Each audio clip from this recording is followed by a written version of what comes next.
யார சொல்ல சொல்லியா? தம்பி எல்லா டிக்கெட்டும் நானே வாங்கிட்டேன்னு சொல்லுப்பா. தம்பி அண்ணா எல்லா டிக்கெட்டும் வாங்கிட்டாருப்பா. நீ போய்ட்டு அத்த வாட்டி வாப்பா. நான் தலைவா. ஜிபே நம்பர் சொல்லுப்பா. கொஞ்ச நேரம் கழிச்சு டிக்கெட் டிக்கெட் டிக்கெட் டிக்கெட் நான் டிக்கெட். தலைவர் படத்துக்கு டிக்கெட் இருக்கானா? தம்பி 1000 ரூபாய் டிக்கெட். நோ என்ன 200 டிக்கெட் 1000 ரூபாய்டா. ஏய் தலைவர் படம் ஹவுஸ்ஃபுல்லா போய் நிக்குது. 1000 ரூபாய்க்கு குறைஞ்ச டிக்கெட்டே இல்ல. போடா. நோ நானே கூலி வேலை தானே பாக்குறேன், கொஞ்சம் பார்த்து சொல்லுண்ணா.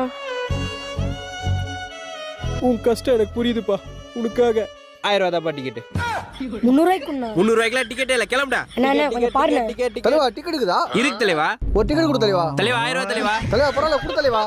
நோ உனக்கு டிக்கெட் இல்ல, நான் வாங்கிட்டேன், கிளம்புனா. ஏய் தலைவரை சொல்றா. நோ சொல்லுண்ணா, அந்த டிக்கெட் நான் வாங்கிட்டேன்னு. ஆமா தலைவா, இந்த டிக்கெட் தம்பி வாங்கிட்டான். நீ கோச்சிக்காத தலைவா. என்ன தலைவா? GPay number சொல்லுண்ணா. 19 பா. 1000 ரூபாய் போட்டுண்ணா. இந்தாப்பா. ஏமாத்தி விக்கிறதுக்குள்ள போதும் போதுன்னு இருக்குடா. ஆமாடா. விதவிதமான பொய்களை வைத்து புரட்டும் உலகமடா தம்பி.